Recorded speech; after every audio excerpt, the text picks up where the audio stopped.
नमस्कार, CSK news में आप सभी दोस्तों का एक बार फिर से बहुत बहुत स्वागत है। दोस्तों, आज हो गया 11 मई, जो फटाफट बड़ी खबर निकल कर आ रही है कि करके जानेंगे। दरअसल देश भर में संक्रमितों के आंकड़े के लाइव स्टेटस के बारे में आपको बताएंगे। पिछले 24 घंटे में रिकॉर्ड तोड़ दिया। जी हाँ, उसके बारे में भी आपको बताएंगे। इस बीच बताएंगे आज से कल से ट्रेन चलने का ऐलान कर दिया गया, रेलवे मंत्रालय ने ऐलान किया है। इस बीच आज 4 बजे से बुकिंग होगी, उसके बारे में आपको बताएंगे क्या है पूरा प्रोसेस। लेकिन आज प्रधानमंत्री नरेंद्र मोदी उससे पहले मुख्यमंत्रियों के साथ बैठक करने वाले हैं। इस बीच अगली बड़ी खबर जानेंगे। आपको बता दें, पाकिस्तान की नापाक हरकत शुरू हो गई है। सरकारी चैनलों पर देने लगा जम्मू कश्मीर के मौसम की जानकारी। जी हाँ, उसके बारे में भी आपको बताएंगे। लेकिन इस बीच उससे पहले बताएंगे आपको किस तरीके से चीन ने गिलगित बाल्टिस्तान पे भारत के मास्टर स्ट्रोक के बाद सिक्किम समेत उससे पहले भी लद्दाख में भी टकरा चुका है सेना से, भारतीय सेनाओं से। जी हाँ, उसके बारे में आपको बताएंगे। लेकिन भी शादी के बाद मुस्लिम युवती बन गई लिंगायत, उसके बारे में भी आपको बताएंगे। सब कुछ खबर एक एक करके जानेंगे। जहां पर जावेद अख्तर ने लाउड स्पीकर के अजान से दूसरों को असुविधा होती है तो इसका इस्तेमाल बंद होना चाहिए। जी हां, एक ऐसा बयान आया जिसका कोई उम्मीद नहीं कर सकती। इसके बारे में भी आपको बताएंगे। सब कुछ खबरें देश दुनिया भर के आंकड़े भी बताएंगे। लेकिन उससे पहले एक छोटा सा निवेदन, अगर आपने चैनल को अभी तक सब्सक्राइब नहीं किया तो प्लीज़ सब्सक्राइब के लाल बटन दबाकर चैनल को सब्सक्राइब करें। और अगर आप भी मानते हैं कि पीएम मोदी के नेतृत्व में देश कोरोना को हराएगा तो इस वीडियो को दिल से लाइक करके अपना समर्थन दर्ज करें। दरअसल पहली बड़ी खबर निकल के आ रही है। आपको बता दें कि देश भर में संक्रमितों का आंकड़े में जबरदस्त तरीके से इजाफा हुआ है। पिछले 24 घंटे में रिकॉर्ड तोड़ दिया है। जी हाँ, अगर हम बात करें पिछले 24 घंटे में तो 4273 मामले सामने आए हैं, जबकि अब तक टोटल 67,138 मामले सामने आ चुके हैं। अगर मृतकों की संख्या की बात करें तो 2212 मामले हो चुके हैं। महाराष्ट्र की बात करें तो 1943 मामले सामने आ चुके हैं, जबकि 22,000 लोगों की टोटल संक्रमित हो गए हैं। पिछले 24 घंटे में गुजरात में 398 मामले सामने आए, टोटल 8195 मामले हो चुके हैं। तमिलनाडु में पिछले 24 घंटे में 670 मामले सामने आए हैं, टोटल 7204 हो गए हैं। दिल्ली में 381 मामले सामने आए हैं, पिछले 24 घंटे में टोटल 7000 के आंकड़े हो गए हैं। राजस्थान की बात करें तो 106 मामले सामने आए पिछले 24 घंटे में, जबकि 3814 हो चुके हैं टोटल। कल मध्य प्रदेश में 157 आए तो टोटल 3614 हो गए। उत्तर प्रदेश में कल 94 मामले सामने आए तो टोटल 3467 हो गए। आंध्र प्रदेश में 50 मामले सामने आए तो टोटल 1980 हो चुके हैं। पश्चिम बंगाल में 153 मामले सामने आए तो टोटल 1939 हो चुके हैं। पंजाब में कल 61 मामले सामने आए तो टोटल 1823 हो चुके हैं। तेलंगाना में भी 23 मामले सामने आए, कल टोटल 1196 हो चुके हैं। जम्मू कश्मीर में 25 मामले सामने आए तो टोटल 861 हो चुके हैं। कर्नाटका में 54 मामले सामने आए हैं तो टोटल 848 हो चुके हैं। हरियाणा में 28 मामले सामने आए टोटल 703 हो चुके हैं। बिहार में भी 62 मामले सामने आए, टोटल 673 मामले हो चुके हैं। जबकि केरला में 7 मामले सामने आए, टोटल 513 हो चुके हैं। उड़ीसा में 25 मामले सामने आए, टोटल 377। जबकि चंडीगढ़ में 4 मामले सामने आए, टोटल 173 हो चुके हैं। झारखंड में भी 1 मामले सामने आए, टोटल 157 हो चुके हैं। जबकि त्रिपुरा में 16 मामले सामने आए, टोटल 151 हो चुके हैं। उत्तराखंड में 1 मामले सामने आए, टोटल 68 हो चुके हैं। जबकि हिमाचल प्रदेश में 3 मामले सामने आए, टोटल 55 हो चुके हैं। पुदुचेरी में 2 मामले सामने आए, टोटल 12 के आंकड़े पहुंच चुके। तो ये राज्य दर राज्य आंकड़े। फिलहाल हम चलते हैं अगली बड़ी खबर। कोरोना लॉकडाउन के बीच 12 मई से फिर से चलेंगी ट्रेन। कल शाम 4 बजे से शुरू होंगी टिकट की बुकिंग आज से। जी हाँ, कोरोना लॉकडाउन के बीच भारतीय रेलवे ने बड़ी घोषणा की है। 12 मई से देश के 15 महत्वपूर्ण शहरों के लिए ट्रेनों का परिचालन शुरू करने जा रही हैं। शुरुआती दौर में 15 शहरों के लिए नई दिल्ली जंक्शन से स्पेशल ट्रेनें चलेंगी। इसके साथ ही रेलवे ने यह भी बताया है कि कल शाम यानी आज शाम सोमवार से 4 बजे की टिकट की बुकिंग शुरू कर दी जाएगी। आपको बता दें कि कोरोना वायरस के बढ़ते संक्रमण को रोकने के लिए गाइडलाइन लॉकडाउन की घोषणा के साथ ही ट्रेनों का परिचालन भी बंद रहेगा। रेलवे के इतिहास में ऐसा पहली बार हुआ था जब रेलवे दोबारा परिचालन शुरू करने जा रही है। हालांकि रेलवे के द्वारा प्रवासी मजदूरों को घर पहुंचाने के लिए हाल ही में कई श्रमिक स्पेशल ट्रेन चल रही हैं। लेकिन इस बीच आपको बता दें कि रेलवे ने 15 शहरों से ट्रेन चलाने की शुरू किया है। रेलवे ने कहा है कि ये ट्रेनें स्पेशल ट्रेनें के तौर पर चलेंगी। नई दिल्ली से स्टेशन से डिब्रूगढ़ चलेंगी, अगरतला, हावड़ा, पटना, बिलासपुर, रांची, भुवनेश्वर, सिकंदराबाद, बेंगलुरु, चेन्नई, तिरुवनंतपुरम, माड़गांव, मुंबई स्टेशन, मुंबई सेंट्रल, अहमदाबाद और जम्मू तावी के तक चलेंगी। ये ट्रेनें दिल्ली से चलाई जाएंगी। बयान के मुताबिक रेलवे कोविड-19 देखभाल केंद्र के लिए 20,000 कोचों को आरक्षित करने का बाद उपलब्ध कोचों के आधार पर नए मार्गों पर और अधिक विशेष सेवाएं शुरू करेगा और पर्याप्त संख्या में कोचों का श्रमिक स्पेशल के रूप में प्रतिदिन 300 ट्रेनें चलाई जाएंगी। इस बीच आपको बताएंगे टिकट बुकिंग की जो प्रोसेस है उसमें आपको 4 बजे से आज शाम से IRCTC की ऑनलाइन वेबसाइट से बुक करनी होगी, जबकि आपको स्टेशन पर टिकट बुकिंग काउंटर बंद रहेंगे। आपको ऑनलाइन ही करना होगा। इस बीच मास्क लगाकर पूरी तरीके से जाना होगा। हालांकि इसकी पूरी तरीके से स्क्रीनिंग होगी। स्क्रीनिंग में अगर किसी भी तरीके से बीमारी आपके लक्षण दिखते हैं तो आपको जाने नहीं दिया जाएगा। फिलहाल चलते हैं अगली बड़ी खबर। प्रधानमंत्री मोदी आज सभी मुख्यमंत्रियों के साथ करेंगे बैठक, लॉकडाउन पर मांग सकते हैं सुझाव। जी हाँ, दरअसल देश में कोरोना वायरस संकट के बीच प्रधानमंत्री मोदी आज सभी मुख्यमंत्रियों के साथ बैठक करने वाले हैं और इस बीच लॉकडाउन के बाद क्या प्लानिंग हो सकती है, इसको लेकर पीएम मोदी चर्चा कर सकते हैं। फिलहाल चलते हैं अगली बड़ी खबर। पाक ने फिर से शुरू की नापाक हरकत, सरकारी चैनल पर दे रहा है जम्मू कश्मीर के मौसम की जानकारी। जी हां, आपको बता दें कि कोरोना वायरस के कहर बीच में पाकिस्तान अपनी हरकतों का प्रोपेगेंडाबाज नहीं आ रहा है। पाक के सरकारी न्यूज चैनल जम्मू कश्मीर के मौसम की जानकारी देनी शुरू कर दी। रेडियो पाकिस्तान ने रविवार को जम्मू कश्मीर के मौसम के बारे में समाचार सुनाया। रेडियो पर श्रीनगर, पुलवामा, जम्मू और लद्दाख के न्यूनतम और अधिकतर तापमान की जानकारी दी गई। रेडियो पाकिस्तान कश्मीर को लेकर विशेष पैकेज प्रस्तुत करता है। सरकारी टीवी चैनल ने भी घाटी को लेकर विशेष बुलेटिन दिखाने शुरू कर दिए हैं। दरअसल भारत ने पाक अधिकृत कश्मीर के मौसम का हाल बताना शुरू कर दिया, जिसके बाद वो बौखला गया। भारत की शुरुआत को लेकर पाकिस्तान अपना विरोध जता चुका है। बीते शुक्रवार को उसने पीओके के मीरपुर, मुजफ्फराबाद और गिलगिट के मौसम की खबर को लेकर आपत्ति जताई थी, जिसके बाद उसने जम्मू कश्मीर में ये हालात शुरू कर दिए। फिलहाल चलते हैं अगली बड़ी खबर। गिलगित बल्टिस्तान पर भारत के मास्टर स्ट्रोक का चीनी जवाब, सिक्किम में सैन्य झड़प, ये विशेषज्ञ बताते हैं। इसके पहले आपको बता दें कि सिक्किम से पहले 5 मई को लद्दाख में भी भारतीय जवानों से चीनी सैनिक भिड़ गए थे। जी हाँ, दरअसल वुहान स्प्रिट के विपरीत भारत और चीन की सेना के बीच शनिवार को समुद्र तल से करीब 5000 मीटर ऊंचाई पर स्थित सिक्किम के नाकुला सेक्टर में हिंसक झड़प हुई। बताया जा रहा है कि इस झड़प में 4 भारतीय सैनिक और 7 चीनी सैनिक घायल हो गए। इस विवाद में 150 सैनिक शामिल थे।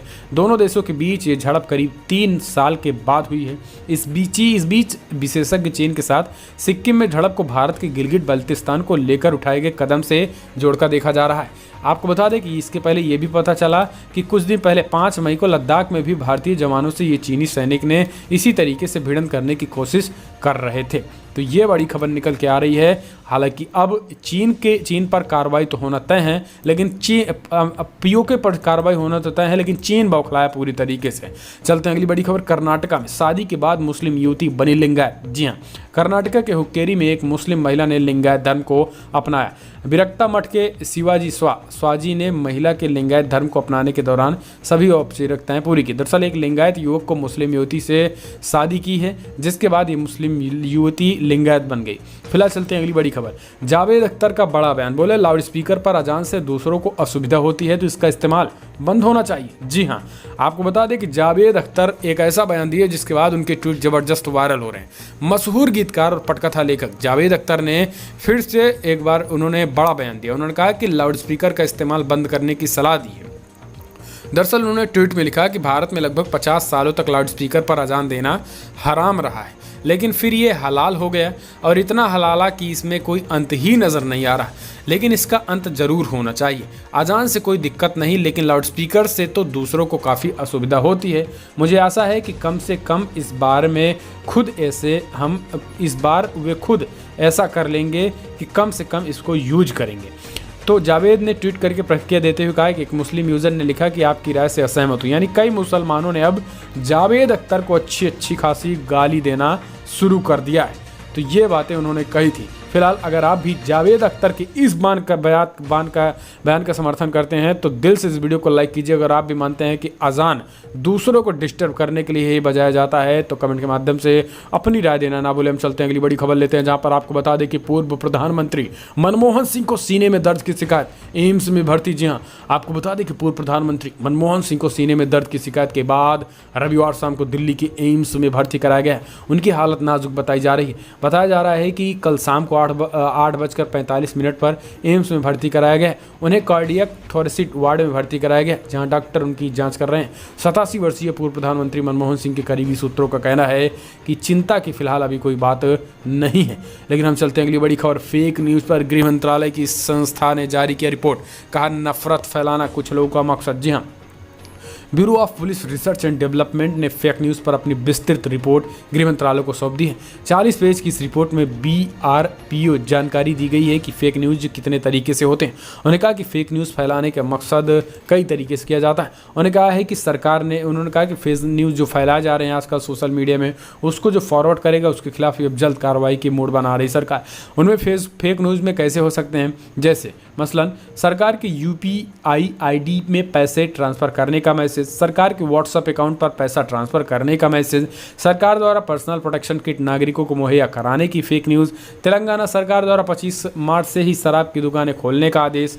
तो इस तरीके की बड़ी झूठ खबरें फैलाने को लेकर सरकार ने गाइडलाइन जारी की। फिलहाल हम चलते हैं अगली बड़ी खबर। मुंबई के अर्थर रोड जेल में कोरोना विस्फोट, 81 और कैदी मिले पॉजिटिव। जी हाँ, देश में कोरोना वायरस का कहर लगी तेजी से बढ़ता जा रहा है।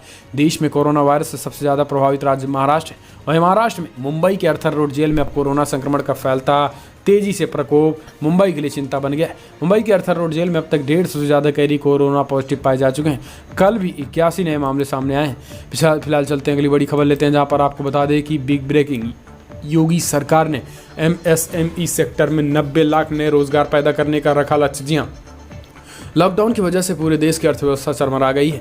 कई राज्य केंद्र सरकार से आर्थिक एक्टिविटी बढ़ाने के लेकर ढील की मांग कर रहे हैं। वहीं यूपी की योगी सरकार आर्थिक हालात सुधारने के लिए काफ़ी तेजी से फैसले ले रही है। योगी सरकार प्रदेश को MSME सूक्ष्म लघु और मध्यम उद्योग हब बनाने में जुटी हुई है। उन्होंने उद्यमियों से अपील करते हुए कहा है कि वो यूपी में अपना उद्योग शुरू करें। इसके लिए उन्हें किसी तरीके की भागम दौड़ नहीं करनी होगी। हाँ, 3 साल के आखिरी 100 दिनों में NOC के लिए आवेदन करना होगा और उन्हें भी आसानी से मिल जाएगा, क्योंकि पर्यावरण को छोड़कर ज़्यादातर नियमों में सरकार ढील देने पर विचार कर रही है। तो ये बड़ी खबर है। फिलहाल हम चलते हैं अगली बड़ी खबर। आपको बता दें कि यूरोप की तर्ज पर बदलेगा ट्रेन, बस व मेट्रो सिस्टम। कोरोना के बाद जेब पर भारी पड़ेगा ट्रांसपोर्ट। जी हाँ, आपको बता दें कि कोरोना वायरस का प्रभाव लंबे समय तक रहने के आसार हैं। केंद्रीय मंत्री नितिन गडकरी, दिल्ली के CM अरविंद केजरीवाल और कई दूसरे क्षेत्रों के विशेषज्ञ कह चुके हैं कि अब हम कोरोना के साथ जीने की आदत हमें डाल लेनी चाहिए। इस बीच केंद्र और राज्य सरकारों ने मौजूदा ट्रांसपोर्ट सिस्टम को बदलने की तैयारी शुरू कर दी है। जिस नए सिस्टम की बात हो रही है वो काफ़ी हद तक यूरोप की तर्ज पर रहेगा। बसों में आधी सीटें खत्म होंगी, वो ट्रेनों और मेट्रो के फेरे 7 गुना तक बढ़ जाएंगे। मेट्रो कोच या ट्रेन की एक बोगी में सोशल डिस्टेंसिंग के चलते यात्रियों की संख्या आधी होगी। टिकट लेने का सिस्टम बदलेगा तो वहीं साइकिल को सबसे ज़्यादा तवज्जो मिलेगी। नया सिस्टम यात्रियों की जेब पर भारी पड़ने वाला है, लेकिन अब आपको जल्द ही ऐसे नए सिस्टम के साथ ट्रांसपोर्ट यात्रा करने को मिल सकती है। फिलहाल चलते हैं अगली बड़ी खबर। मध्य प्रदेश बीजेपी में बड़ा बदलाव, उपचुनाव से पहले 24 नए जिलाध्यक्षों का ऐलान। जी हां, मध्य प्रदेश बीजेपी 24 जिलों में नए जिलाध्यक्षों के नाम की घोषणा कर दी है। इन नामों की सूची रविवार रात जारी कर दी गई। 24 जिलों में 22 जिलों में नए जिलाध्यक्षों के नाम का ऐलान किया गया है, जबकि 2 जिलों में पुराने चेहरों को दोबारा से मौका दिया गया है। खास बात यह है कि इन सभी में 24 नामों में ज़्यादातर युवा मोर्चे से आए पदाधिकारी और कार्यकर्ता हैं। भोपाल, इंदौर और ग्वालियर जैसे जिलों में अध्यक्षों को बदला गया है। फिलहाल हम चलते हैं अगली बड़ी खबर लेते हैं, जहां पर आपको बता दें कि MLC चुनाव में CM उद्धव ठाकरे का निर्विरोध चुना जाना तय माना जा रहा है। मैदान से हटेंगे कांग्रेस के एक प्रत्याशी। जी हां, आपको बता दें कि भारतीय जनता पार्टी के दबाव के बाद कांग्रेस पार्टी और खास करके NCP और शिवसेना ने अपना गठजोड़ बना लिया है। दरअसल कांग्रेस ने 1 लोगों को कम कर दिया, जिसमें माना जा रहा है कि उद्धव को अब थोड़ा राहत मिल गई है और अब जो निर्विरोध चुनने की बात होती थी वो लगभग सही बैठ जाएगा उन पे। फिलहाल चलते हैं अगली बड़ी खबर लेते हैं, जहां पर आपको बता दें कि जेल में बंद लालू को सुशील मोदी ने दी गंगा जल और अपहरण देखने की सलाह। जी हां, आपको बता दें कि बड़ी खबर निकल के आ रही है, जहां पर अभी तक ये होता था कि बिहार की बात करें तो लालू यादव ने लगातार एक के बाद एक ट्वीट कर नीतीश सरकार, मोदी सरकार पे हमला बोला था, जिसके बाद सुशील कुमार मोदी ने उन्होंने कहा है कि आप तो मत ही बोलिए, 1990 का बिहार देखिए और अगर आप भूल गए हों तो गंगा जल और अपहरण जैसी पिक्चर आप देख लीजिए तो आपको पूरी सच्चाई पता चल जाएगी। तो ये बड़ी खबर तरीके से उन्होंने इस तरीके से बातें की। फिलहाल चलते हैं दुनिया भर के जो आंकड़े निकल के आ रहे एक नज़र उस पर डालते हैं। दरअसल दुनिया भर में अब तक 40 लाख के आंकड़े को पार कर गया है। जी हाँ, आपको बता दें कि दुनिया भर में 40,55,000 कन्फर्म केसेज आ चुके हैं, जबकि मृतकों की संख्या 2,80,000 को पार कर गई है। यूनाइटेड स्टेट की बात करें तो 13,51,000 कन्फर्म केसेज, जबकि 80,000 लोगों की मौत हो गई है। स्पेन में 2,24,000 कन्फर्म केसेज, तो यूनाइटेड किंगडम यानी ब्रिटेन में 2,19,000 कन्फर्म केसेज, इटली में भी 2,18,000 कन्फर्म केसेज, जबकि रसिया में